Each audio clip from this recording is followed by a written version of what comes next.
सोचिए सुबह उठते ही न्यूज फ्लैश करता है, इंडिया में attack Pakistan with in 36 hours. और ये वार्निंग किसी न्यूट्रल एजेंसी ने नहीं, पाकिस्तान के खुद के मिनिस्टर ने दी है। वही पाकिस्तान जिसका एक मिनिस्टर ख्वाजा आसिफ के नाम से हाल ही में स्काई न्यूज में एक इंटरव्यू में कहता है, एडमिट करता है as a matter of fact कि उन्होंने पहले भी टेरर ग्रुप्स को सपोर्ट किया था।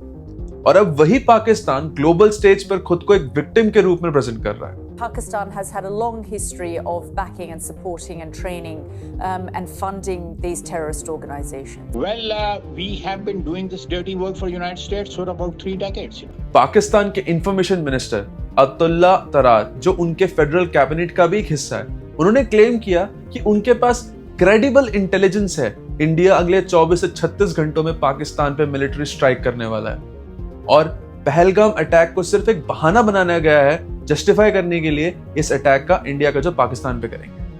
Pakistan has credible intelligence that India intends carrying out military action against Pakistan in the next 24 to 36 hours on the pretext of baseless and concocted allegations of involvement in the Pahalgam incident.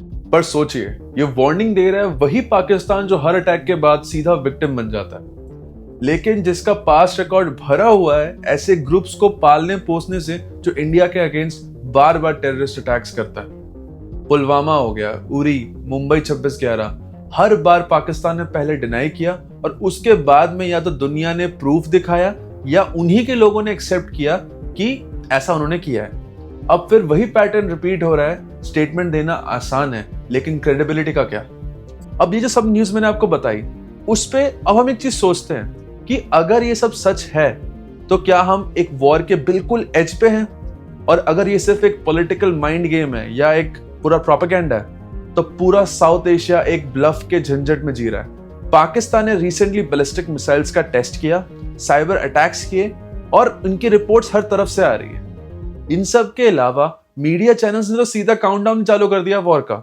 Social media पे slogans flood होने लग गए हैं, strike now, बदला लो, India needs to teach them a lesson. लेकिन अगर हम थोड़ा सा रुक कर सोचते हैं, क्या हम जानते भी हैं कि असली क्राइसिस क्या होती है? क्या ये 36 आवर का क्लेम कोई रियल थ्रेट है? क्या ग्राउंड पे कोई वॉर होने वाली है भी या नहीं? या फिर ये सब एक नैरेटिव बन रहा है पब्लिक ओपिनियन मैनिपुलेट करने के लिए?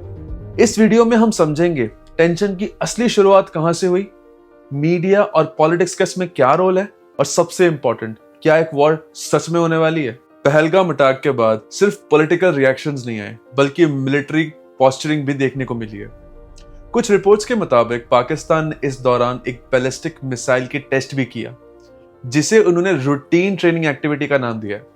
लेकिन टाइमिंग ने इंटरनेशनल कम्युनिटी को और ज्यादा अलर्ट कर दिया, क्योंकि इसी के बीच Indian prime minister Narendra Modi ने एक स्ट्रॉन्ग स्टेटमेंट दिया। उन्होंने अपने मिलिट्री को फुल ऑपरेशनल फ्रीडम दी है और ये कहा है कि जो भी इस अटैक में शामिल है, उनका पीछा हमें जमीन के कोने कोने तक करना है। India will identify, track and punish every terrorist and Pakistan के इस मिसाइल टेस्ट को लेकर दुनिया भर में चिंता और शक की लहर दौड़ गई है, जिससे वो रूटीन ट्रेनिंग कहकर टाल रहे हैं। उसकी टाइमिंग और टोन ने ये डर पैदा किया है कि पाकिस्तान कॉन्शियसली एस्केलेशन की तरफ जा रहा है। और ऐसे एनवायरनमेंट में जब टेंशंस ऑलरेडी हाइटेंड है, ऐसे एक्शंस वॉर हिस्टीरिया को फ्यूल करते हैं, जिसका नतीजा एक गलत डिसीजन या एक मिसकैलकुलेशन बन सकता है और एक फुल फ्लेजेड वॉर हो सकती है। पहलगाम अटैक ने पूरे देश में गुस्सा और सदमा फैला दिया है, जिसका रिस्पॉन्स सिर्फ इंटरनल नहीं बल्कि इंटरनेशनल लेवल तक देखा गया है। लोगों के अंदर एक ही सवाल था, कब तक हम टॉलरेट करते रहेंगे? इस अटैक से एक और बार पाकिस्तान के जरिए भारत के लोगों को निशाना बनाया गया, और इस बार पब्लिक का गुस्सा सिर्फ इमोशन नहीं, एक डिमांड थी, अब कुछ करना पड़ेगा। और सबसे बड़े मुद्दे की बात यह है कि उन्होंने धर्म को टारगेट किया था। उन्होंने स्पेसिफिकली हिंदूज को निशाना बनाया था और फैमिलीज के सामने उनके पति, भाई और परिवार के लोगों को मार दिया गया। और इसी रिस्पॉन्स में एक चेन रिएक्शन ट्रिगर कर दिया, जिसने हर डिप्लोमेसी और मिलिट्री मूव को एक नया अर्जेंसी दे दिया है। अब हालात ये हो चुके हैं कि दोनों देश एक दूसरे पे इमिनेंट एक्शन के आरोप लगा रहे हैं, जहां पाकिस्तान का कहना है कि अगले 36 घंटे में इंडिया कोई मिलिट्री ऑपरेशन शुरू कर सकता है ऑन पाकिस्तान। पहलगाम अटैक के तुरंत बाद इंडियन गवर्नमेंट ने पाकिस्तान बेस्ड ग्रुप को जिम्मेदार बताया, डिप्लोमेटिक एक्शंस लिए गए पाकिस्तानी डिप्लोमेट्स को एक्सपेल किया गया and for the first time Indus water treaty suspend हुई है और बॉर्डर एक्टिविटी पर टाइट सर्वेलेंस लग गई है। पाकिस्तान ने अक्यूज्ड होने पर इनकार किया और बोला कि ये सब इंडिया की इंटरनल सिक्योरिटी फेलियर का ब्लेम पाकिस्तान पे शिफ्ट करने की एक बहुत ही नाकाम कोशिश है। और इसी के बीच में पाकिस्तान के इंफॉर्मेशन मिनिस्टर अतुल्ला तरार ने आगे ये भी कहा कि any act of aggression will be met with a decisive response. India will be fully responsible for any serious consequences in the reason.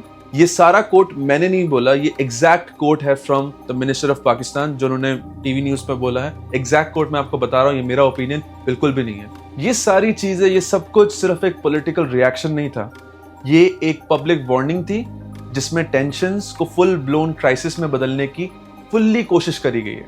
अब इस 36 घंटे वाले क्लेम में एक्चुअल ट्रूथ कितना है, रियलिटी कितनी है, आइए आगे समझते हैं। अतउल्ला तरार के 36 आवर स्ट्राइक का स्टेटमेंट जैसे ही सामने आया, सारे साउथ एशियन कंट्रीज में स्पेकुलेशन का सिलसिला शुरू हो चुका है और हर न्यूज चैनल ने इमरजेंसी ग्राफिक्स ऑलरेडी लगा दिए।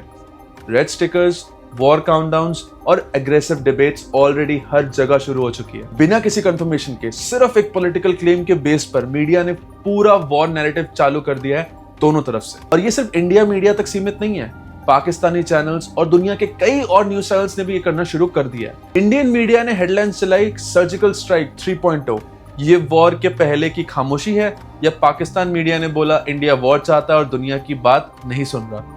जो देश में न्यूज है उस देश का प्रोपेगेंडा चल रहा है और उसी के हिसाब से लोग भी रिएक्ट कर रहे हैं। लेकिन इस बार टेंशन सिर्फ टीवी स्क्रीन तक सीमित नहीं है, ग्राउंड पे भी एक नया फ्रंट खुल गया जहां जंग मिसाइल से नहीं कोड से लड़ी जा रही है। अब समझते हैं इसके बारे में। इस बार की टेंशन सिर्फ एलओसी या बॉर्डर तक सीमित नहीं है, एक नया फ्रंट खुल चुका है जहां जंग साइबर स्पेस में शुरू हो गई है। यहाँ मिसाइल्स नहीं, मालवेयर चलते हैं, गन्स की जगह कोड्स फायर होते हैं। इकोनॉमिक टाइम्स के एक डिटेल्ड रिपोर्ट्स के मुताबिक इंडिया और पाकिस्तान के बीच में एक डिजिटल बैटलफील्ड ऑलरेडी एक्टिवेट हो चुकी है, जिसे एनालिस्ट ने वेब फ्रंट वॉर का नाम दिया है। सबसे पहले अटैक हुआ इंडियन डिफेंस और पब्लिक इंफ्रास्ट्रक्चर वेबसाइट्स पे। रिपीटेड DDoS अटैक्स रिपोर्ट किए गए, जिससे साइट्स टेम्परली इनएक्सेसिबल हो जाती है। और दूसरी तरफ पाकिस्तान के टेलीकॉम सिस्टम्स और कुछ मिलिट्री डैशबोर्ड को भी क्रैश कर दिया गया है। दोनों तरफ से एनोनिमस हैकर ग्रुप्स एक्टिव हो चुके हैं। इंडियन साइड से इंडियन साइबर फोर्स और पाकिस्तान के साइड से पाक हैकर्स यूनाइटेड नाम का एक ग्रुप है जो एक दूसरे के वेबसाइट्स पे कांस्टेंट साइबर अटैक्स करते जा रहे हैं। गवर्नमेंट साइट्स पे पॉलिटिकल स्लोगन्स, फेक मैसेजेस और मैनिपुलेटेड इमेजेस पोस्ट कर दी गई है। इसके अलावा कुछ रिपोर्ट्स में यह भी कहा गया है कि fake military orders internal communications तक इंटेंशनली पब्लिक मीम में वायरल कर दिए जा रहे हैं, जिसका क्लियर पर्पस और कुछ नहीं है, जस्ट नॉर्मल जनता में पैनिक क्रिएट करने का है। इससे सिर्फ पैनिक ही नहीं, कंफ्यूजन भी क्रिएट हो रहा है। ये साइबर अटैक सिर्फ टेक्निकल इशू नहीं होते, इनका असली एम होता है साइकोलॉजिकल इंपैक्ट बनाना, जिसे हम साइकोलॉजिकल वॉरफेयर भी कह सकते हैं। जब आम लोग देखते हैं ना इंटरनेट खोल के कि उनकी सरकारी वेबसाइट्स डाउन है या उनकी मिलिट्री का डेटा लीक हो चुका है, तो ट्रस्ट हिल जाता है, अंदर से ट्रस्ट हिल जाता है। और ये इफेक्ट सिर्फ सिविलियंस तक लिमिटेड बिल्कुल भी नहीं है। डिसीजन मेकर्स, मिलिट्री कमांडर्स और इंटेलिजेंस एजेंसीज भी जब ये फेक और रियल के बीच में डिफरेंशिएट नहीं कर पाती है ना, तो हर डिसीजन एक बहुत बड़ा रिस्क बन जाता है फॉर एनी कंट्री। पाकिस्तान ने ऑफिशियली इंडिया पे ब्लेम लगाया कि ये साइबर अटैक स्टेट स्पॉन्सर्ड है। अपेरेंटली इंडिया ने इसे बेसलेस और पॉलिटिकली मोटिवेटेड कह के पूरी तरह से डिनाई कर दिया है। लेकिन रियलिटी ये है कि दोनों तरफ unofficial hacker networks full throttle activate हो चुके हैं और ये कॉन्फ्लिक्ट अब बैटलफील्ड से निकल के कीबोर्ड पर आ चुका है। साइबर फ्रंट के साथ एक और बैटलफील्ड एक्टिवेट हो चुका है and that is the diplomatic front, जहां दुनिया के पावरफुल देश इस टेंशन को लेकर अब खुद बोलने लगे हैं। अब इससे समझते हैं कि डिप्लोमेसी में क्या चल रहा है, दुनिया में इस चीज के बारे में क्या बात हो रही है। ये पहली बार नहीं है जब इंडिया और पाकिस्तान एक फुल स्केल वॉर के एज पर आ चुके हैं। पिछले कुछ सालों में जितनी बार ये सिचुएशन टाइट हुई है, उनका एक हिस्टोरिकल पैटर्न भी बन चुका है। तो आइए कुछ एग्जांपल से हिस्टोरिकल पैटर्न्स हम समझते हैं। 1999 कारगिल वॉर, जब पाकिस्तानी सोल्जर्स और मिलिटेंट्स ने LOC क्रॉस किया, इंडियन टेरिटरी में घुसपैठी की, तो इंडियन आर्मी ने ऑपरेशन विजय लॉन्च किया। ये एक लिमिटेड वॉर था जो फुल ब्लोन कॉम्बैट में बदल गया था। 2001 में इंडियन पार्लियामेंट अटैक के बाद इंडिया ने ऑपरेशन पराक्रम लॉन्च किया। बॉर्डर्स पे मैसिव ट्रूप बिल्डअप हुआ। दोनों देश मंथ्स तक वॉर के एज पे बैठे थे और उसके बाद आया 2008 में 26/11 मुंबई अटैक्स। इसके तुरंत बाद इंडियन पब्लिक और मीडिया ने मिलिट्री रिस्पांस की डिमांड की, लेकिन गवर्नमेंट ने डिप्लोमेटिक प्रेशर को चूज किया। उसके बाद 2016 उरी अटैक, उसके बाद हुआ सर्जिकल स्ट्राइक। इंडियन आर्मी ने LOC क्रॉस करके सर्जिकल स्ट्राइक किया, जिसे ऑफिशियली कंफर्म भी किया गया। ये एक टर्निंग पॉइंट था इंडिया के मिलिट्री डॉक्ट्रिन में। और फाइनली 2019 पुलवामा और बालाकोट एयर स्ट्राइक, जब CRPF के कॉन्वॉय पे अटैक हुआ, उसके रिस्पांस में इंडिया ने बालाकोट में एयर स्ट्राइक किया। यही पहली बार था जब इंडिया ने ऑफिशियली पाकिस्तान टेरिटरी में एयर स्ट्राइक किया था। हर बार पैटर्न सिमिलर होता है, एक अटैक, एक इमोशनल आउटरेट, फिर या तो सर्जिकल रिस्पांस या डिप्लोमेटिक डीएस्केलेशन, लेकिन हर बार एक नई लेयर जुड़ जाती है और रिस्क थोड़ा और बढ़ जाता है। तो जब हम आज की क्राइसिस को देखते हैं तो हमें समझना चाहिए कि ये एक आइसोलेटेड इंसिडेंट नहीं है, ये उसी लंबे हिस्टोरिकल साइकिल का एक हिस्सा है। अब समझते हैं दुनिया का इस पर रिस्पॉन्स एक्चुअली है क्या। जब इंडिया और पाकिस्तान के बीच में टेंशन इस लेवल तक पहुंच जाते हैं ना, तो दुनिया चुप नहीं बैठ सकती। 2 न्यूक्लियर पावर्स हैं, उनके बीच में अगर कॉन्फ्लिक्ट होता है तो इसका इम्पैक्ट सिर्फ इन 2 देशों तक सीमित नहीं है, इसका एक एक्चुअल ग्लोबल फॉलआउट हो सकता है। अमेरिका के secretary of state Marco Rubio ने दोनों साइड से मैक्सिमम रिस्ट्रेंट की अपील की है। उन्होंने क्लियरली वार्न किया कि किसी भी तरह का मिसकैलकुलेशन दुनिया के लिए डेंजरस हो सकता है। उसी तरफ पाकिस्तान ने गल्फ कंट्रीज जैसे कि UAE और सऊदी अरेबिया से डिप्लोमेटिक सपोर्ट मांगा है, और चाइना ने भी इनडायरेक्टली पीस की अपील करी है। इंटरनेशनल मीडिया के मुताबिक ग्लोबल कैपिटल्स में इस इशू पर हाई लेवल मॉनिटरिंग हो रही है। ये डिप्लोमेटिक स्टेटमेंट सिर्फ फॉर्मेलिटी नहीं होते, ये एक तरह के सिग्नल होते हैं कि सिचुएशन अगर बिगड़ती है तो इंटरनेशनल प्रेशर और इंटरवेंशन दोनों साइड्स पे बढ़ सकते हैं। इंडिया और पाकिस्तान दोनों के पास न्यूक्लियर वेपन्स हैं, और इसी वजह से ये सिचुएशन ज्यादा फ्रेजाइल बन जाती है। एक छोटी सी मिसअंडरस्टैंडिंग या एक रॉन्ग रेडार रीडिंग से भी पूरी दुनिया के लिए एक क्राइसिस बन सकती है। और अब इन सब में सबसे इंपॉर्टेंट बात, ये सब जो हो रहा है ना, ये एक ऐसे वक्त पे हो रहा है जब दुनिया में पहले ही 2 और वॉर्स चल रही हैं। रशिया यूक्रेन की वॉर, गाजा का कॉन्फ्लिक्ट जैसी इंस्टेबिलिटी दुनिया ऑलरेडी सफर कर रहा है। किसी भी नए कॉन्फ्लिक्ट का मतलब यही है कि और ज्यादा जियोपॉलिटिकल टेंशन बढ़ेगा, उससे ग्लोबल इकोनॉमी पे और प्रेशर पड़ेगा, उससे हमारे ऐसे नॉर्मल लोगों की लाइफ बहुत डिफिकल्ट हो जाएगी। तो अब सोचते हैं, जब एक तरफ साइबर अटैक हो रहे हैं, दूसरी तरफ मीडिया स्ट्राइक या एक काउंटडाउन चला रहा है वॉर का, और ग्लोबल पावर स्टेटमेंट्स भी दे रहे हैं, तो क्या सच में कोई साइड मिलिट्री एक्शन लेगा या वॉर शुरू होने वाली है, या ये सिर्फ एक साइकोलॉजिकल गेम है जहां पे हर मूव सिर्फ एक दिखावा है? इसका जवाब तब मिलेगा जब हम ये समझेंगे कि वॉर का असली इंपैक्ट होता क्या है कंट्री पे, उसके लोगों पे, मीडिया और पॉलिटिक्स उसे कैसे यूज करते हैं। आइए समझते हैं नेक्स्ट पार्ट में। वॉर का मतलब होता है डेथ, डिस्ट्रक्शन और एक ऐसा ट्रॉमा जो जनरेशंस तक चलता है। एक ना बहुत छोटा सा एग्जांपल ले लेते हैं। यूक्रेन रशिया वॉर जो है ना, वो 2022 में शुरू हुआ था और उसके बाद से लेकर आज तक चल रहा है।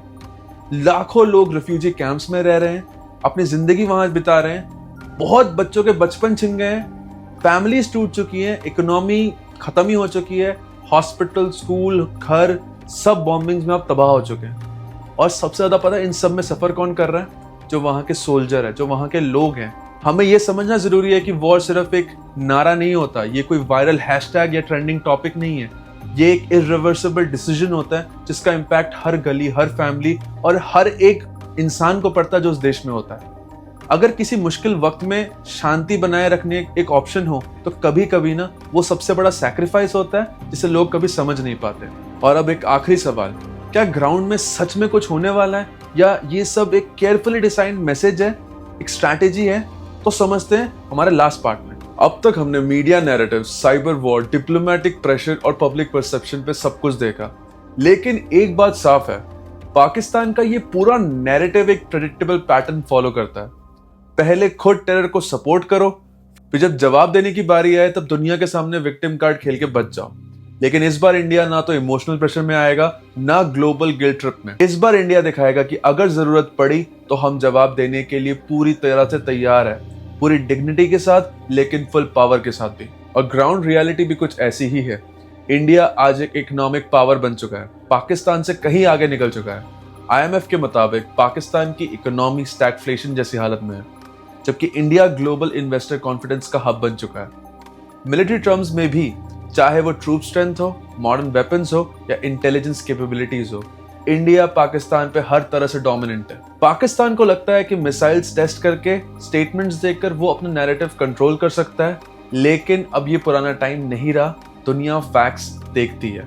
आज का इंडिया न सिर्फ तैयार है बल्कि हर फ्रंट पे पाकिस्तान से स्ट्रांग भी है, चाहे इकोनॉमिक हो, डिप्लोमेसी हो या मिलिट्री स्ट्रेंथ हो। ये समझना उनके लिए भी जरूरी है कि अगर उन्होंने गलती से भी कोई नया कदम उठाया तो उसके जवाब मिलेगा, और वो जवाब आज के इंडिया के लेवल पे होगा। वो उनको सोच लेना है कि वो इस जवाब को सहन कर पाएंगे या नहीं। लेकिन at the end of the day उम्मीद यही है कि कोई वॉर ना हो, ना हमें चाहिए ना किसी और को। बस इतना जरूर चाहिए कि उन लोगों को पकड़ा जाए जो हर बार ऐसे अटैक्स प्लान करते हैं और उन इनोसेंट लोगों की जान लेते हैं जो वहां पे एक टूरिस्ट की तरह से गए। देशभक्ति का मतलब सिर्फ एक्शन नहीं होता, कभी कभी कंट्रोल और इंटेलिजेंस भी उतना ही जरूरी होता है जितना कि वॉर। आज का इंडिया ये दोनों कर सकता है और इसी में इसकी असली शक्ति छुपी है। अगर आपको ये वीडियो थॉटफुल लगे तो जरूर शेयर कीजिए, कमेंट्स में लिखिए आपको क्या लगता है ऐसी सिचुएशंस में एक रिस्पॉन्सिबल सिटीजन को क्या करना चाहिए। और उसी के साथ वीडियो खत्म करते हैं। तब तक के लिए like, share and subscribe and see you in the next one.